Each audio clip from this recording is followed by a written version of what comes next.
You guys probably can't even see me up back there. That's right. It's pretty embarrassing when Dan Stone speaks and I have to move the microphone down.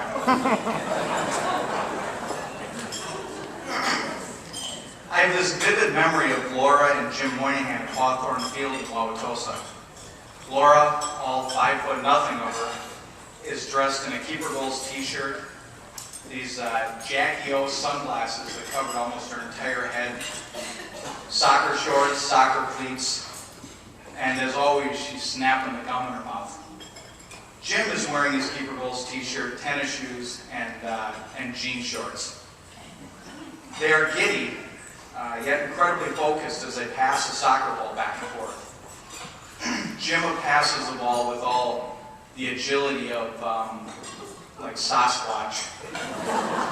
And Laura is bouncing on her toes, tapping these gentle little passes.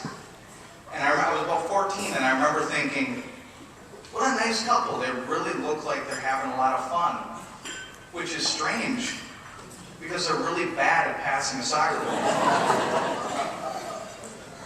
Well, that begs the question, how did a woman who grew up a ballet dancer and tap dancer end up coaching nationally competitive youth soccer teams, help a few kids get shot at the youth national team, send over 40 players onto college soccer, and end up being Wisconsin's girls soccer pioneer? Well, when Sue, Laura's oldest daughter, was in 4th or 5th grade, she was practicing piano in her requisite piano playing attire, which would be her Tulsa Spurs soccer uniform and cleats. Grandma Bach, Laura's mom, was by her side and asked Sue what she wanted to be when she grew up. Sue answered, well, a professional soccer player. Grandma Bach responded, well, Susie, there's no such thing as a woman's professional soccer player. Well, the waterworks started for Sue. Injustice flowing from her eyes, Sue went straight to her mom. After all, her mom said she could be anything she wanted. Well, in the 1970s, there was no such thing as a women's professional soccer player. In fact, in Wisconsin, there wasn't even girls' soccer teams. Well, it was time for Laura, the tap dancer, to do a nice soft show on soccer's male establishment. 1 year later, Laura spearheaded Wisconsin's first girls' soccer league and organized 2 teams in Wauwatosa.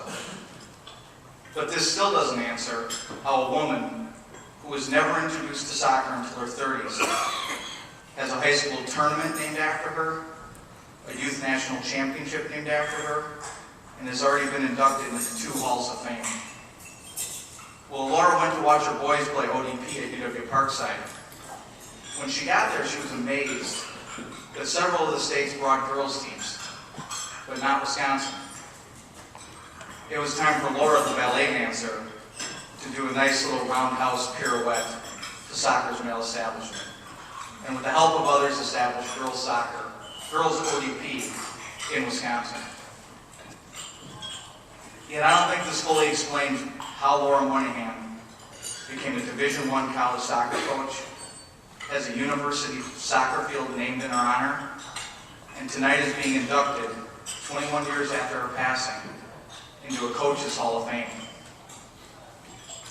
To understand this, all anyone had to do was enter the Moynihan house or backyard in the 70s, 80s, or early 90s. A place where everybody was welcome. And you were always greeted by the gracious, enveloping smile of Mrs. Moe. A smile that stretched across the entire house and pulled you and everybody in. And it said without words, we're in this together. We're in this together. That is how she coached, worked, and lived. And that is how her players remembered her. Shortly after Laura passed, Mo, the youngest Moynihan, found the senior pictures that Laura's players had given to her. Mo read the handwritten notes on the back. The notes all had the same sentiment. You were always there for me, and you profoundly impacted my life as a player and as a person. 21 years later, the same sentiments still exist, as evidenced by the many emails from former players, co-workers, and friends I received in the past few weeks. Here are just some snippets. Nervous new players to the Tulsa Kicks said they were welcome to the team like they had been members for years. Sandy Seward Lotz said she was not only welcome, but stayed at the Moynihan house after school until practice because it was too far for her to get back and forth. And when she mistakenly thought this gesture meant she could goof around in practice, Mrs. Moe made it clear. If you're not about soccer, and if you're not serious about soccer, then the Tulsa Kicks was not the team for you. Sherry Skipsky-Stoika received self-addressed stamped envelopes from Mrs. Moe so they could communicate when Sherry went to college. The notes helped her in her adjustment her freshman year. After Barb Enda's father died, she remembers Mrs. Moe standing on her front porch to console her and her family. And she remembers thinking, how does this woman who was helping run a family business, administrate soccer, coach soccer, and raise 4 kids, always find the time to be good to so many people?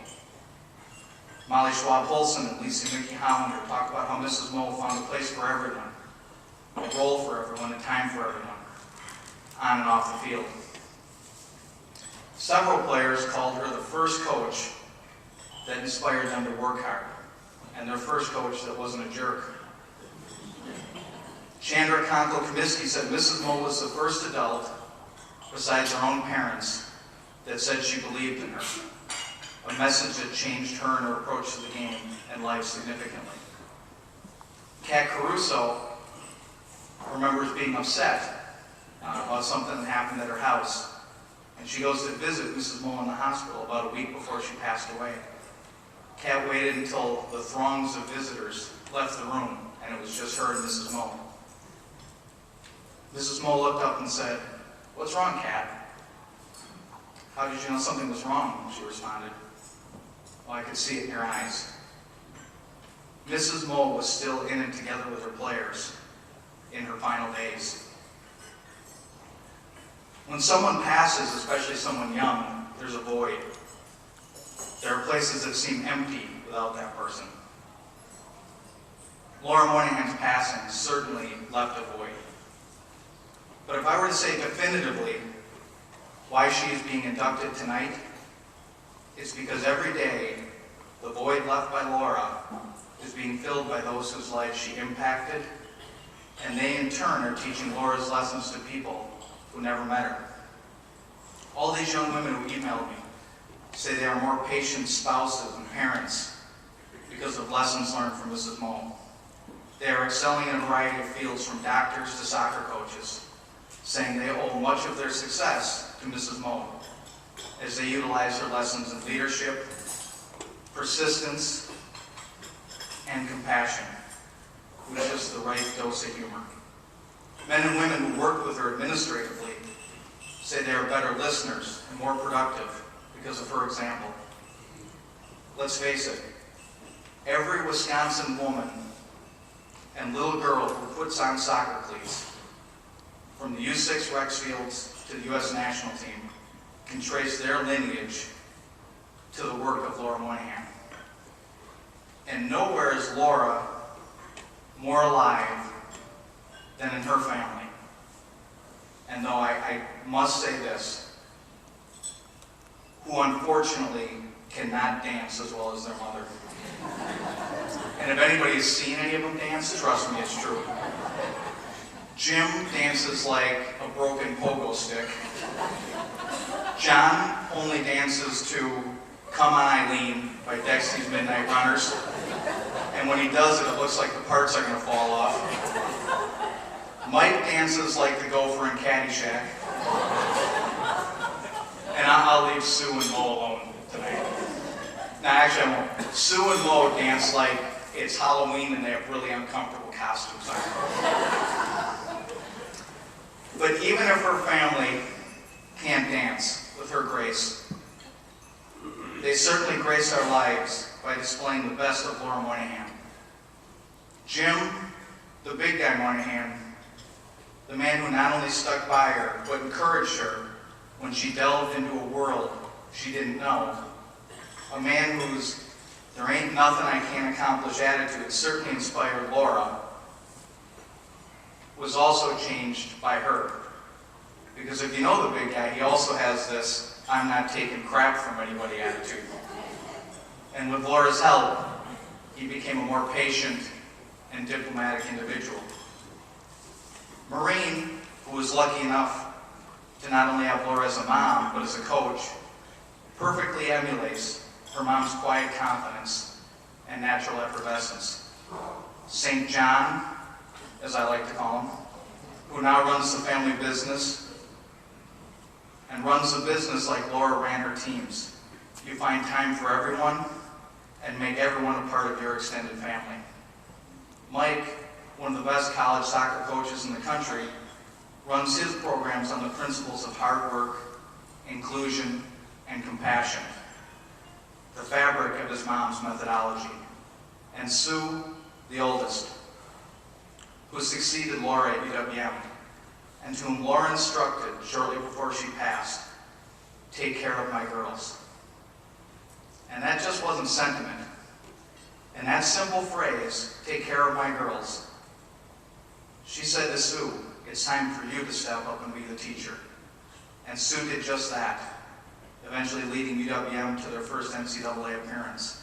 But more importantly, she became a remarkable and selfless coach and tireless mentor to young women.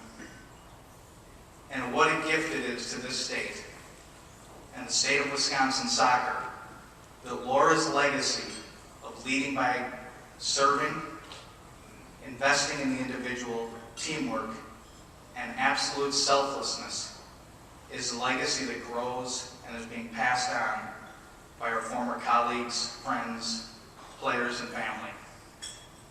So on behalf of Jim, Sue, Mike, John, Mo, and their families, and all of Laura's former players, friends, coaches, and administrators, it is my humble honor to induct Laura Moynihan into the Wisconsin Soccer Coaches Hall of Fame.